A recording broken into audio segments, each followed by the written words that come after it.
Bloomberg Audio Studios. Podcasts, radio, news. I'm just saying, like, something could, like, happen. Right. Something crazy could happen. Right. Something crazy could happen while we're recording this, and That's true. I'd have to go talk about it in, like, 52 minutes. Isn't that exciting? Like, you come in here an hour before you go on television, and, like, you turn off your phone. You obviously, your phone is sitting right in front of you. Yeah. But, like, let's pretend you turn off your phone and focus entirely on the Money Stuff podcast. And, like, what if something crazy happens and you get out of here at, like, 2:59 and you go on air and they're like, something crazy happened. And you're like, yeah. They're like, Katie, quick, break this headline about the asteroid that took out California. Right. And I'm like, we're receiving reports or something like that. I feel like you keep your life exciting.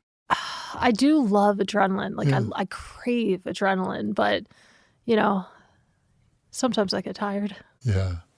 I'm pretty tired.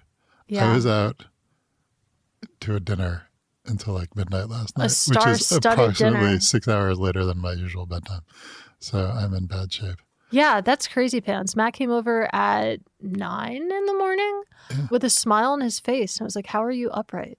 I had a fun dinner last night, but it was way past my bedtime. So now I'm going to do this and then collapse. No, then you're going to go watch The Close on Bloomberg Television from 3 to 5 You p.m. and I, our body batteries are turning in different directions. You are going to your adrenaline-filled asteroid reporting, and I'm going to nap.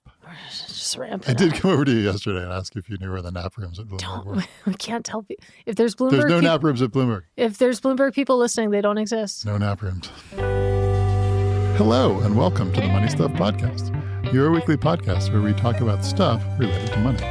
I'm Matt Levine, and I write the Money Stuff column for Bloomberg Opinion. And I'm Katie Greifeld, a reporter for Bloomberg News and an anchor for Bloomberg Television. I think we're in the like pest control season of the podcast. We're talking about bugs. There are like 200 Bloomberg headlines in the last 3 days about cockroaches. Yeah, I feel like the joke's over. We've squeezed as much juice Squeezed all the juice out from of the cockroach as we can, so let's give it a rest. It's been like in the title of so many newsletters that I've gotten over the past 24 hours. Yes, it will not be in the title of this podcast unless we screw up. But right, so Jamie Dimon on the JP Morgan earnings call used a very conventional metaphor. Yeah. Said, when you see one cockroach, there are probably more. He's talking about the First Brands and Tricolor bankruptcies, failures, Yeah. credit, bad things, Kabooms. Actually, the real word that I love, and Mark Rowan said this, he said, it does not surprise me that we are seeing late cycle accidents. Accident is what you call this. Like the word for what happened with First Brands and Tricolor was accident. Yeah. Like you made some loans, you didn't get paid back. Oops. You spilled the milk, just not worth crying it's over. like accident is the term. But yeah, so there have been some pretty big accidents in the credit space. And one dumb thing that is happening is that there is a dispute about whether they exist in the private credit space or the public credit space. Yeah. Which I don't think is at all interesting. No. Like, But at all. it But like wouldn't- basically Jamie Dimon got on a call and was like, you see the problems with private credit because these, companies went bankrupt. And then all the private credit guys were like, those are like publicly financed. Banks led their deals. Like those are not, and like, they're not like private credit. They're not like direct loans from like the classic, they're not like LBO, like the core of private credit. Like, I don't know. They were funded by funds. Like, are they private credit in some loose sense? Sure. Were some of them bank led and like, were there bonds? Like, yeah, I don't know, whatever. But the point is, it's not like JP Morgan making bank loans on its books, and it's not like core, direct lending private credit. Yeah. A funny detail in all of this is that Jamie Dimon didn't specifically call out private credit. I mean, although he did talk about like BDCs being. Yeah. BDCs are private credit. Yeah, I know. But like, it's not like he said like, oh, these guys made bad loans, blah, blah, blah. Yeah. He did talk a little bit about, BDCs trading at a discount to their NAV. But I think it's just... Which is the efficient market's way of saying they made bad loans. But anyway. Right. But it did so happen that Mark Lipschultz of Blue Owl was asked about his comments and appears that he took them personally. And that's where he told, of course, JP Morgan to look inwards and the banks to look inwards at their loans. So it is this fun blame game that has played out this week. I feel like we wouldn't be talking about it so much had Jamie Dimon not said cockroaches. I feel like that's gave definitely right. a good, like, tangible illustration for us to all seize upon. But it is like taking a step back. Like it is the case that like these accidents, as Mark Ryan called them, are like true, like bubbly signs. Yeah. Like you don't make loans to like people who are double or triple or 100 times pledging their assets, which like there are some allegations, like no one really knows. There's some allegations, Tricolor and or First Brands were maybe, a little loose with collateral. Yeah. Like, you don't make those loans unless you're really trying hard to make loans, right? Like I wrote about, like one thing that I think is interesting about First Brands is like the people who had a lot of exposure, there's like this Jefferies run fund, there's this like trade finance origination platform. They have like enormous amounts of exposure specifically to First Brands. Like, what does that mean? It means like you're running a fund and you're like, ideally you'd like to have diversified, trade finance receivables or whatever, but like you just need to find paper to put into the fund. And if someone is like, I'm going to generate a lot of paper for you, then like you'd love to deal with that person, right? Like you'd love to deal with First Brand if they're like, we can, sell you as much as you need. Yeah. And so it creates incentives for people to sell you as much paper as you need, which means either becoming very over levered to generate paper for you or just like writing fake paper or like, triple pledging things so that they can like sell you more stuff because they sell you stuff and you give them money. And like, that's, that's the trade they're in. So it does feel very toppy. Yeah. Like Mark Ryan said, accidents, but also late cycle accidents.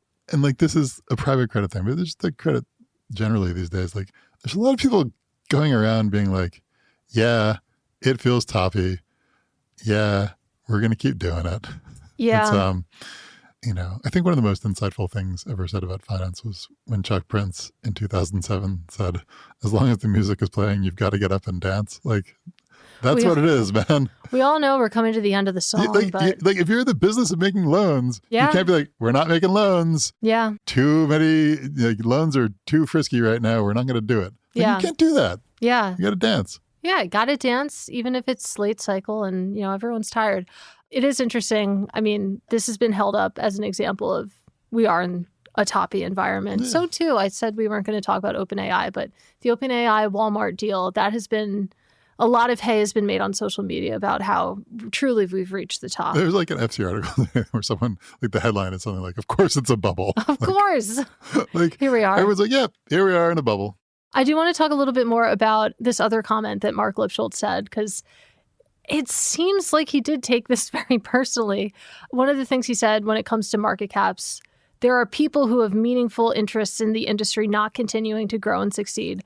Blackstone's market cap exceeds the market cap of most financial institutions in the world today. It's not as if that's not coming from someone.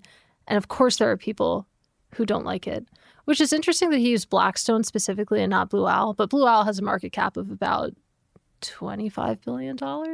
Blackstone is somewhere closer to $200 billion. JP Morgan is over $800 billion. But this is a point we've spoken about before, is how the stock market values some of these private credit players, even though their assets are much smaller than like a traditional asset manager or even the asset management arms of these banks. Yeah, I think the point he's making is like when he says that that market cap has to be coming from somewhere, it's not like a comparison to the AUM of banks. It's a comparison to like their lending business, right? It's like, I think he's making more broadly the point that like the business of making a lot of categories of loans is shifting from being a thing that banks at least intermediate and underwrite to being a thing that is kind of being led and originated and held on the balance sheets of private credit firms. Yeah. Which, again, I don't know how interesting it is to like debate about whether the problems you're seeing are like private credit problems or bank problems.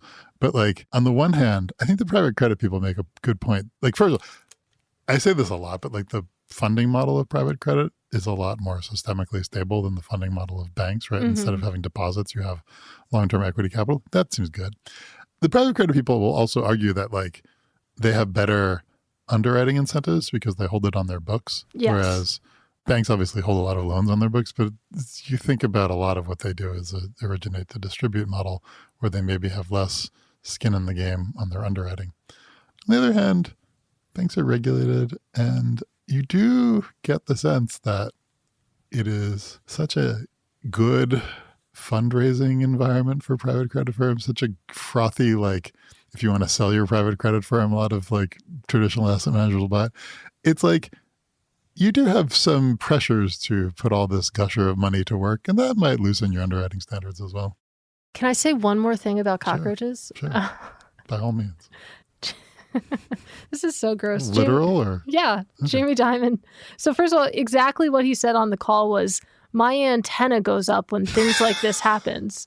And my first reaction was like, an antenna like that on a cockroach? You're saying he feels for the cockroaches. Well, it's just... He can put himself in the shoes of both the lender and the... I was going to say the shoes of the cockroaches, but perhaps he tips his hands there. I don't know. But cockroaches do have antennas, and so does Jamie Dimon, apparently.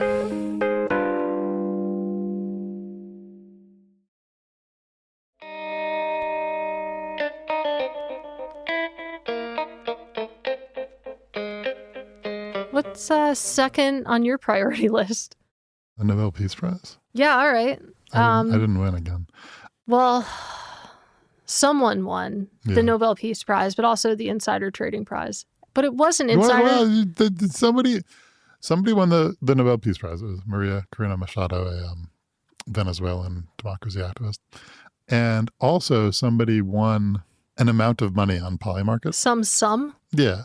The sum appears to be about $50,000, which is like, depends on your, like... I could find something to do with it. It's not a bad payday for someone hanging out on Polymarket. It's not like institutional grade, you know? No. You can't like run a hedge fund by like occasionally, by once every year, making $50,000 on the Nobel Peace Prize winner.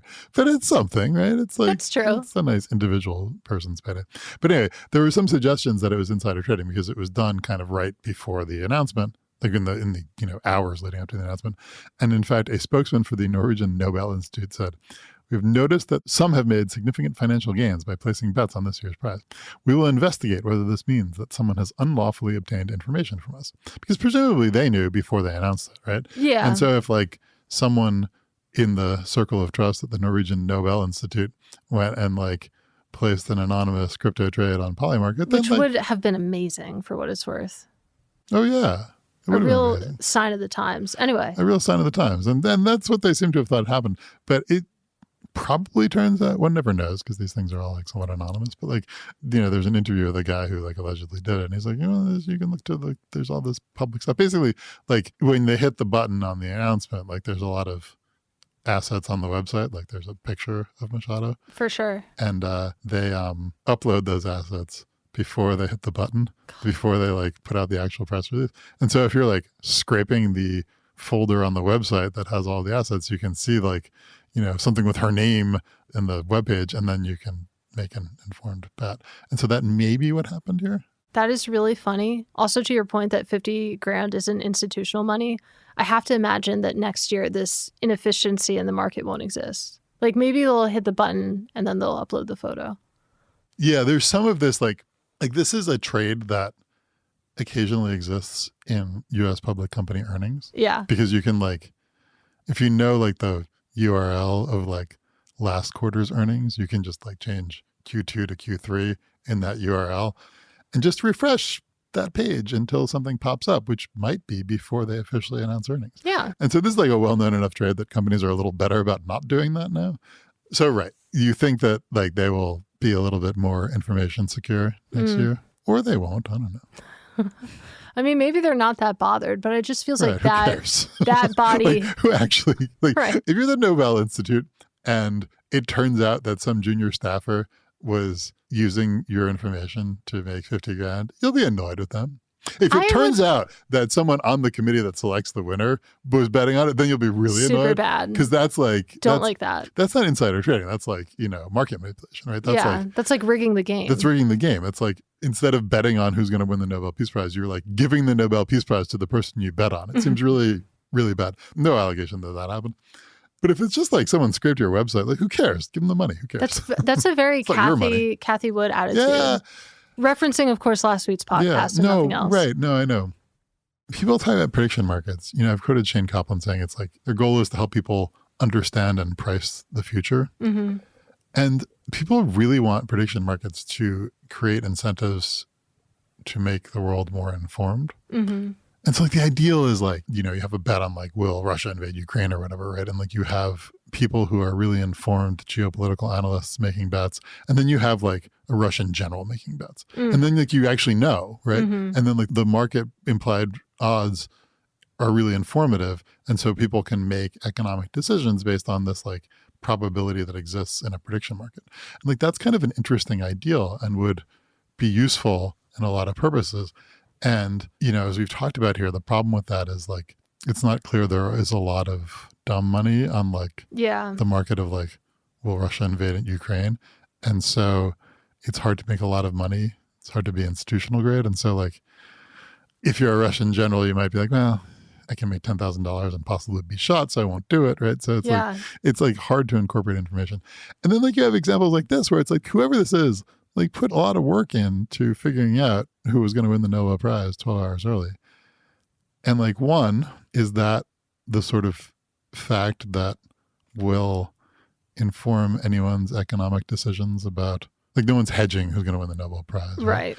Two, is knowing it 12 hours early that useful?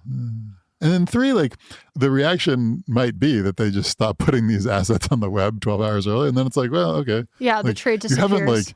You haven't made anyone more informed about anything in any useful way. It's just like, yeah, you get some money. Yeah. Well, to that point, I mean, you write in your newsletter that the point is that the Nobel Peace Prize prediction market is working the way it is supposed to. In some broad sense, sure. It incentivizes people to find out information and incorporate it into prices, which I agree with, but it feels kind of unsatisfying because you think about the example of, you know, equity markets and a hedge fund analyst scraping a website for earnings makes that market a little bit more efficient. And then it informs how companies invest capital and allocate capital. Whereas here it's just someone now knows this early and like there's no follow through on that, which is satisfying.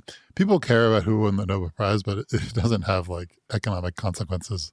There are not a lot of hedgers. Yeah. Right? Like, but, you know, this is like what I've said about sports gambling too, right? It's like if you like create an ecosystem where people, professional and like semi-professional and like just hardworking and smart people are dabbling in prediction markets, then like there's possible spillover to like economically meaningful prediction markets, right? There's some possibility that the people who spend 8 hours building some scraping tools to predict the Nobel Peace Prize will then go on to spend 16 hours building scraping tools to predict the next Russian invasion, right? Because like similar-ish skill sets, maybe. Yeah. Maybe. Like maybe Russia is uploading its battle plans to a website. Who knows?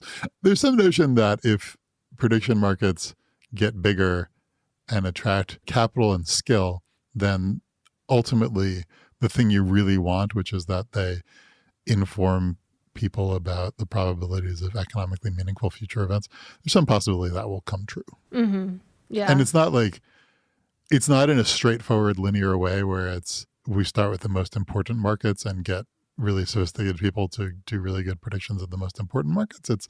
We start with places where you can make money, and then that attracts money, and then that attracts more sophistication. It probably also informs your behavior in other markets. Like if the prediction market for who is Russia going to invade next gets really informative and liquid, and you could imagine watching that and then going and buying a bunch of calls on oil.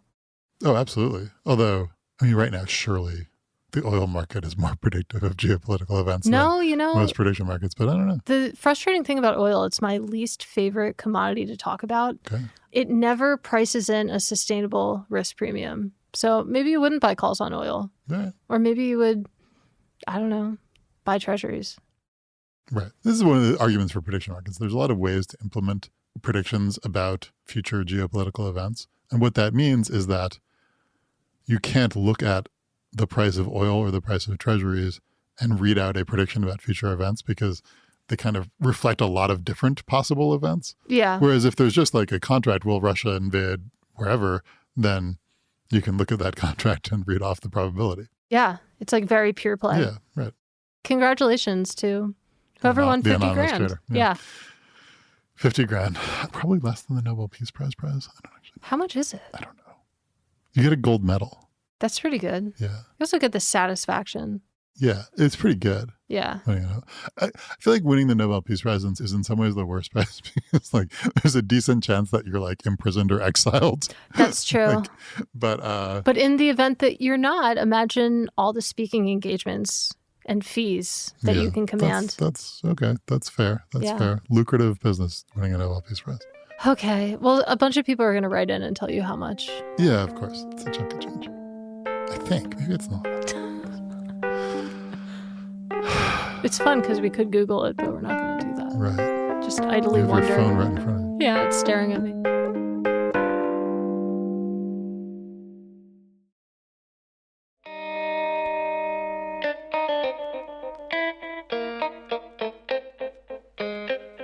We're up to 18.5 stock trading. 18.5, baby. But, in 2026, eventually we'll get to 23.5. There's a thing called the 24X exchange, the 24X national exchange. The intuition is that we want to trade stocks 24 hours a day, but you can't do that because you have to restart the computers. You do. So their more modest target is trading stocks 23 hours a day, 5 days a week. And their progress towards that is they launched 18-hour a day trading 5 days a week, which is, it's I feel like their name should be 23X. No, that's the thing. If you say 24, everyone's like, 24, that's the number of hours in a day. If you say 23, people are like, what? I know, but it's disingenuous. Yes. That's why it's funny. Yeah. But you're allowed to be funny. Anyway, though, but they're now up to 18 hours, which is kind of like extended hour trading. That's really all you need. I don't know. It's all I need.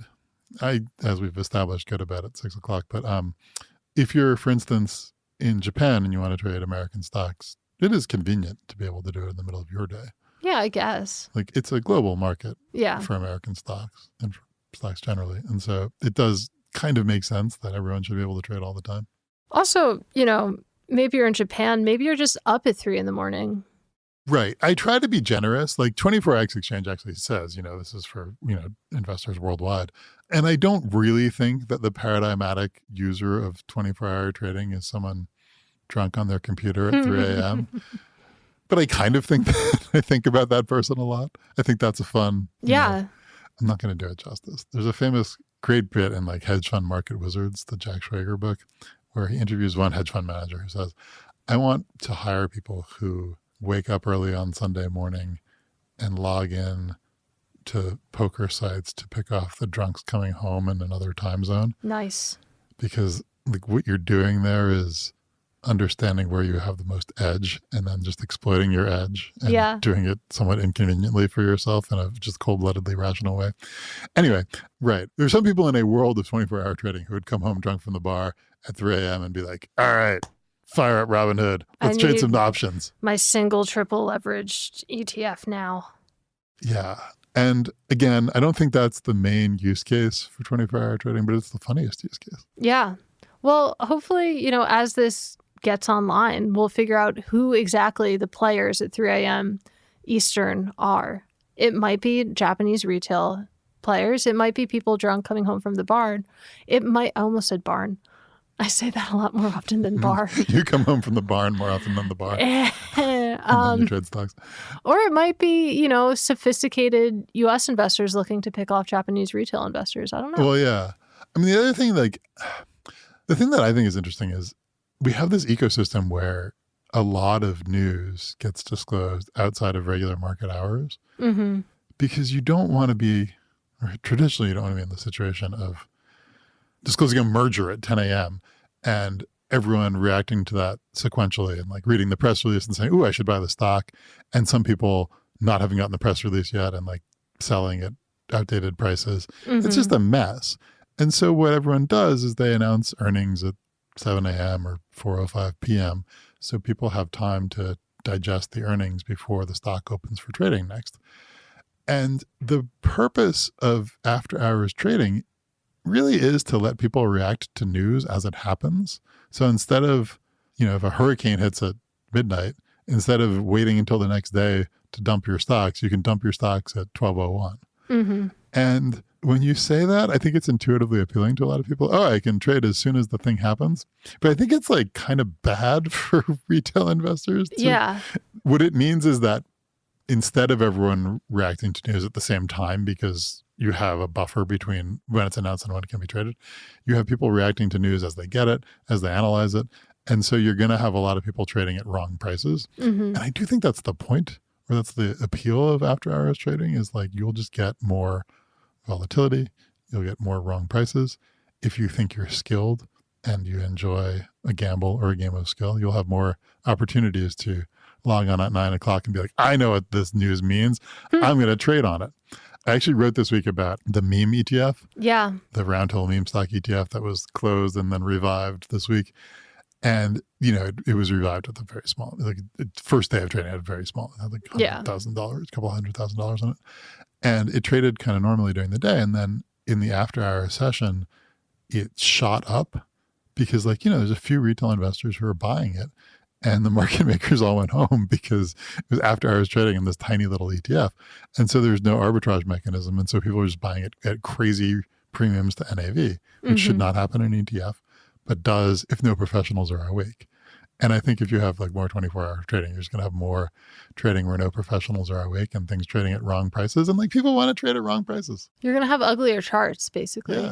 Yeah. If your ugly chart means someone made a very bad trade and someone else made a very good trade. Yeah. Well, you touched on something that I think we've talked about before is okay, let's imagine a world where you do have 24 or 23-hour trading 5 days a week, is whether or not you'd still get these windows around the open and the close where everyone is sort of trained to trade the most. I think you would, because professionals have a rhythm to their day where they want to stop trading at the close, Yeah. Not all, but index funds. It's quitting time. Yeah. Not even to go home, but just because you need a benchmark to mark against. Mm-hmm. And then also just because of that timing tradition, there is so much concentrated liquidity there. And so if you're a huge investor who needs to move a lot of shares, doing that at the close is really useful. I do wonder, I've never fully understood how crypto closes work, because crypto just sort of from day one is a 24/7 market. And so same with traditional currencies as well. Yeah, that's right. Yeah, there's no close, right? Yeah. And in stocks, there's very clearly a close, and a lot of apparatus, index funds and mutual fund withdrawals and redemptions and benchmarks and everything are all kind of organized around the close. And if you did move to 24/7 trading, if you just did it in a natural, non-path dependent way, you'd be like, well, when is the close? Yeah. But I don't think that's ever going to happen. I think it's always going to be the main exchanges will have a close at 4. And even if the main exchanges offer, 17 hours of extended hours and everything is kind of technologically the same during the regular session and the extended session, I think there'll still be a close that everyone can point to and where a lot of liquidity will be concentrated. Yeah, I feel that way too. I do struggle to imagine a world where this is the norm. This is continuous 24-hour a day, nothing, no close. Yeah, that doesn't seem It feels likely. like it goes against just the rhythm of being a human. Yeah, it does. It goes against the stock market's rhythm. Yeah. I mean, you say the rhythm of being a human, and I hear you, but stock market, you can buy on Amazon anytime you want, Yeah, I was going to say, humans did make the stock market. Right. Yeah. Sure. Yeah, no, right. There is a human rhythm and there is a computer rhythm, and humans have become adapted to the computer, and the stock market is from a time of you show up there and you leave to go have dinner, right? So quaint. Whereas Amazon is from a time of computers and you log in at midnight and buy something, right? And crypto is from a time of computers. And so you log in at midnight and buy crypto. Yeah. And I think that is creeping into the stock market, but I think we're a long way from it entirely taking over the stock market.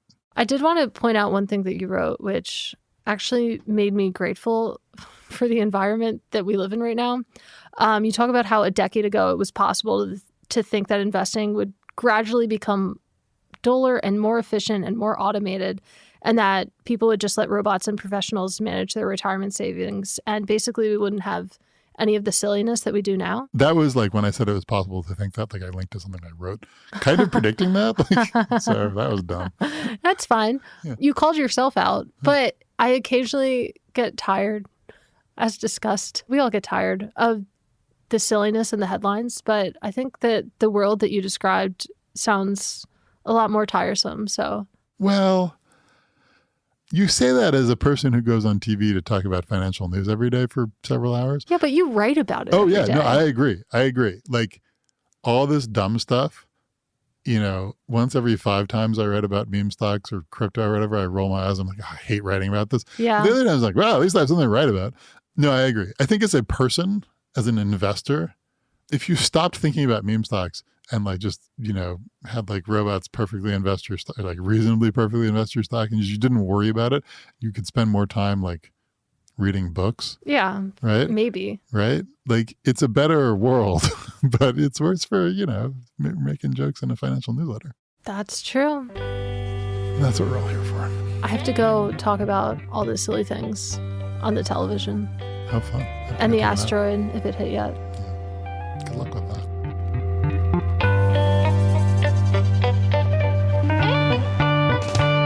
And that was the Money Stuff Podcast. I'm Matt Levine. And I'm Katie Greifeld. You can find my work by subscribing to the Money Stuff newsletter on Bloomberg.com. And you can find me on Bloomberg TV every day on The Close between 3 and 5 p.m. Eastern. We'd love to hear from you. You can send an email to moneypod@bloomberg.net. Ask us a question, and we might answer it on the air. You can also subscribe to our show wherever you're listening right now and leave us a review. It helps more people find the show. The Money Stuff Podcast is produced by Anna Mazarakis and Moses Andam. Our theme music was composed by Blake Maples. Amy Keene is our executive producer. And Sage Bauman is Bloomberg's head of podcasts. Thanks for listening to the Money Stuff Podcast. We'll be back next week with more stuff.